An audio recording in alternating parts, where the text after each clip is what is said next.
Welcome to Guju Grandma's Kitchen.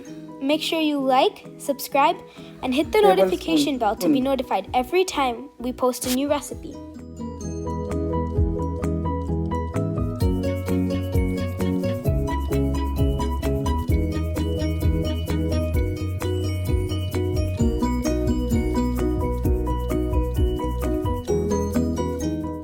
ચાલો આજે આપણે ચા સાથે મજા માણી શકાય એવી ફરસી પૂરી બનાવવા જઈ રહ્યા છીએ.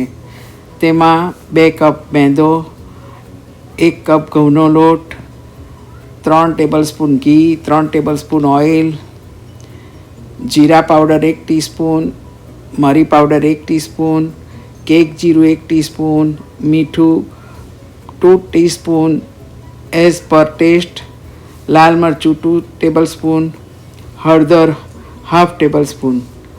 આટલી સામગ્રી આપણને બનાવવા માટે જોઈશે. પહેલાં 2 કપ મેંદો લેવો, પછી તેમાં 1 કપ ઘઉંનો લોટ ઉમેરવો, 2 ટેબલસ્પૂન મીઠું નાખવું, સ્વાદ અનુસાર લેવું.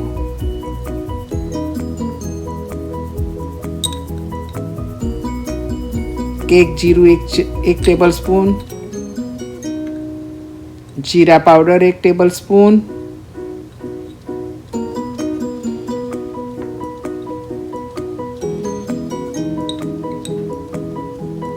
કારા મરી પાવડર 1 ટેબલસ્પૂન, હળદર અડધી ટીસ્પૂન,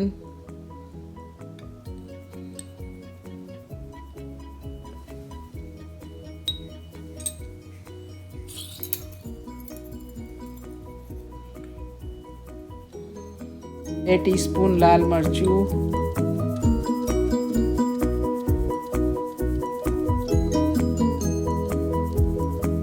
3 ટેબલસ્પૂન ઘી,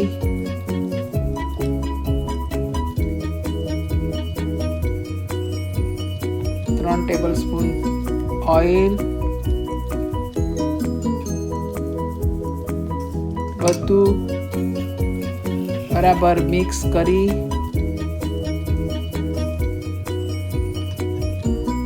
મુઠ્ઠી પડતો લોટ બધાય એવો થાય ત્યારે એની અંદર પાણી ઉમેરવું.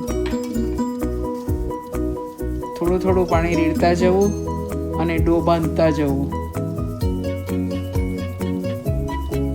ડો સોફ્ટ બાંધવો. આપણે પૂરીનો લોટ બાંધીએ એવો જ લોટ બાંધવાનો. તેને 10 થી 15 મિનિટ કવર કરીને રાખો.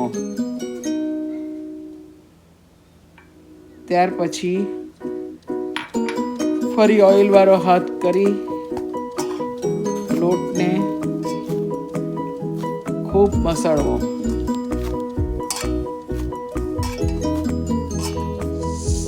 સરસ મસળાઈ જાય પછી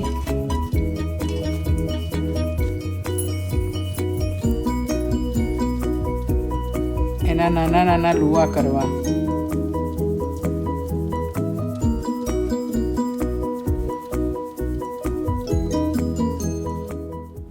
આવી રીતે નાના નાના લુવા કરી લેવા બધા જ.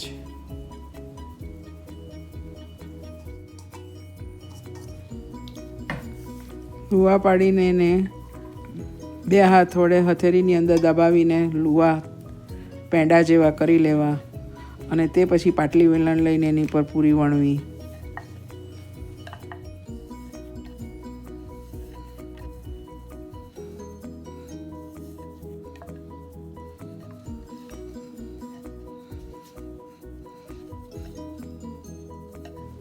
પૂરી વણ્યા પછી પૂરી ઉપર ચપ્પુ લઈ એની પર કાપા પાડવા જેથી કરીને પૂરી ફૂલે નહીં.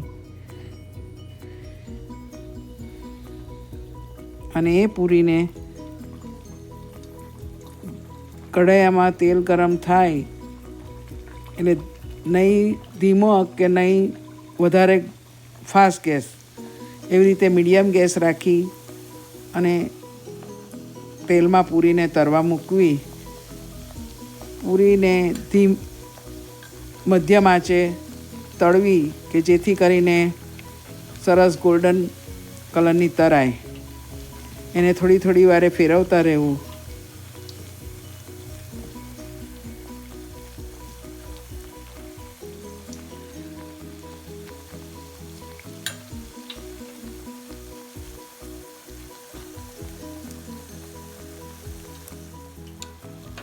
ગોલ્ડન બ્રાઉન કલરની પૂરીઓ થાય એટલે કાઢી ને પ્લેટની અંદર કિચન રોલ મૂકી એની ઉપર પૂરીઓ કાઢી લેવી, જેથી કરીને ઓઇલ હોય તો એ ચૂસાઈ જાય. હવે આ પૂરી તૈયાર થઈ ગઈ છે. એને તોડીને જુઓ તો ક્રિસ્પી છે અને ચા જોડે ખાવાની એની ઘણી જ મજા આવે છે.